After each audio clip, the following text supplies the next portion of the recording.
सकाळी मी कल्याणी स्वागत करत आहे तुम्हा सर्वांचं आपल्या नवीन एका व्लॉगमध्ये। हॉस्पिटलमध्ये ड्युटी करून घरी आले, फ्रेश झाले, चहा वगैरे झाला। रोज संध्याकाळी आम्ही जिमला जात असतो, परंतु आज काही जिमला जाता आलं नाहीये। निखिलची ऑफिसची एक महत्त्वाची मीटिंग आहे, व्हिडिओ कॉल आहे, त्यामुळे ते घरात दार लावून बसलेत। त्यांचं ऑफिसचं काम चालू आहे। मला एकटीला जिमला जायचा कंटाळा येतो, त्यामुळे मी पण नाही गेलेले, घरीच आहे। माझी बाहेरची जी काही कामं राहिलेली आहेत ती आज करावी असं म्हणते। माझा मोबाईल जरा बिघडलाय, म्हणजे तो फुटल्यातच जमा आहे। त्याचं बॅक कव्हर फुटलाय, त्यानंतर जो आवाज कमी करण्याचा वाढवण्याचा बटन असतं ते पण खराब झालंय। तर ते सगळं दुरुस्त करून आणावं असा विचार करते, पण हे सगळं मी निखिलची कामं झाल्यानंतर करणार आहे। त्यांच्यासोबतच बाहेर जायचं, तोपर्यंत मी आत्ता घरातली कामं करते। मी तुला आईस्क्रीम खूप जास्त आवडते, त्यामुळे मी घरीच आज आईस्क्रीम बनवायचं ठरवलंय। दूध गरम करायला ठेवलंय त्यासाठी। आजचं जे आपलं आईस्क्रीम आहे ते आपण कस्टर्ड पावडर पासून बनवत आहोत। दुधात आपण ही ब्राऊन शुगर घालणार आहोत। दूध छान असं उकळलेलं आहे। दुधामध्ये मिक्स केलेली कस्टर्ड पावडर आता आपण या गरम दुधामध्ये ओतणार आहोत। ही ओतताना हलवावं लागतं, त्यामुळे मी थोडी ओतते आणि आता मोबाईल बंद करून ठेवते।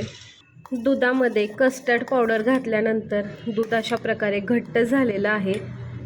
हे आता आपल्याला काही वेळ असंच गॅसवर ठेवायचं आहे, त्यानंतर हे गॅस बंद करून थंड करायचं आहे। आईस्क्रीम बनवतच मी भाजीची तयारी घेतलेली आहे। आज कारल्याची भाजी बनवायचं ठरवलेलं आहे, त्यामुळे कारले चिरून घेतलेत। पटकन भाजी फोडणीला टाकावी असं ठरवलं होतं, पण लसूण खोबरं संपलंय, त्यामुळे अगोदर लसूण खोबरं करावं लागेल आणि त्यानंतरच भाजी फोडणीला टाकावी लागेल। पटकन आता खोबरं चिरून घेऊ, लसूण सोलून घेऊ। लसूण खोबरं बनवायला गेले, पण एक प्रॉब्लेम झाला। हे जे खोबरं आहे ते मी खराब होऊ नये म्हणून फ्रीजमध्ये ठेवते, आणि फ्रीजमध्ये ठेवल्यामुळे ते कडक झालंय, तर मला आता थोडा वेळ थांबावं लागेल।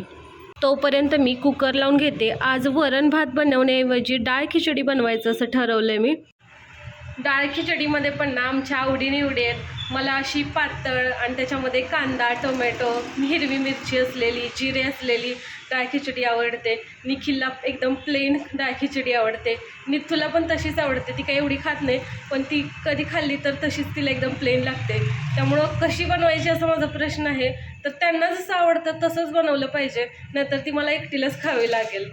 डाळ खिचडीसाठी तांदूळ आणि डाळ नेहमी समप्रमाणात घ्यायचे, म्हणजे डाळ खिचडी छान लागते। आणि ती बनवताना कुकरमध्ये नाही तर कढईमध्ये बनवायची। मी गॅसवर कढई ठेवली, याच्यामध्ये थोडंसं तूप टाकणार आहे। कढईमध्ये तूप गरम झालेलं आहे, यामध्ये आता पाणी घालूया।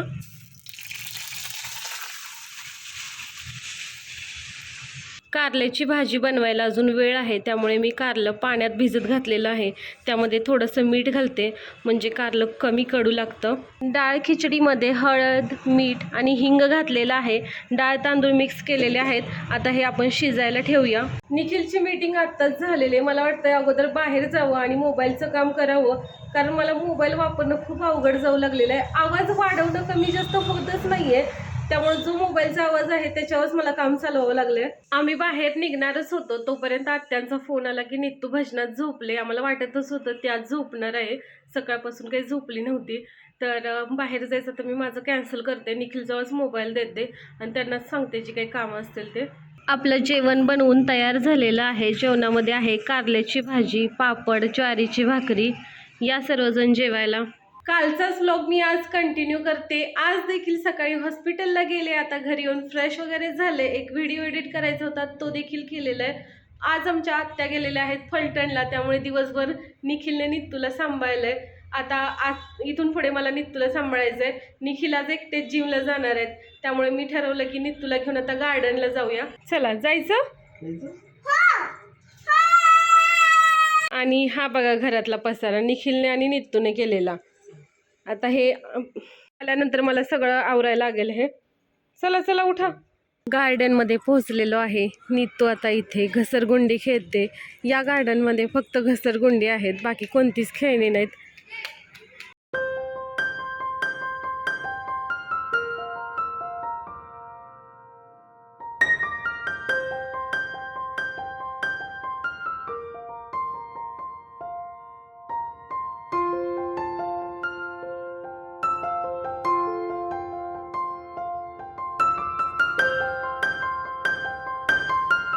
रात्रीचे 8:45 वाजलेत. आता आम्ही घरी आलोय. नित्तूला आता आंघोळ घालते आणि त्यानंतर स्वयंपाकाला लागते. नित्तून आता घरातल्या ट्रॅव्हलर बॅगवर बसले आणि ती म्हणते की मला घरातल्या घरात फिरवा. तर आता तिची डिमांड आपण पूर्ण करूया.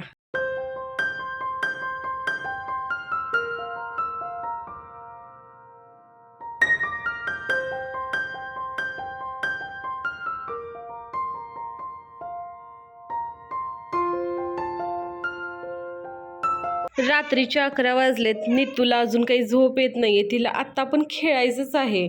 आता ती स्केच पेन घेऊन बसले. तिला गेम खेळायचे टिश्यू पेपरवरती. रात्रीचे 11 वाजून गेलेले आहेत. आता मला नित्तूला झोपवलं पाहिजे. जेवढ्या वेळ मी जागेल ना तेवढ्या वेळ ती जागत असते. त्यामुळे मी लवकरात लवकर झोपायचा प्रयत्न करते. तरी पण आम्हाला अंथरुणावर पडल्यावर 1-2 तास तरी जातातच झोपायला. म्हणजे रोज झोपायला मला 12 किंवा 1 नक्कीच वाजतात. चला तर मग आपण या व्हिडिओचं करूया एंडिंग. हा व्लॉग तुम्हाला कसा वाटला हे कमेंट बॉक्समध्ये नक्की सांगा. जर तुम्ही आपल्या चॅनलवर नवीन असाल तर चॅनलला सबस्क्राईब करा, व्हिडिओला लाईक करा, आपले व्हिडिओ जास्तीत जास्त शेअर करा. बाय, गुड नाईट सर्वांना. उद्या पुन्हा भेटूया नवीन व्लॉगमध्ये.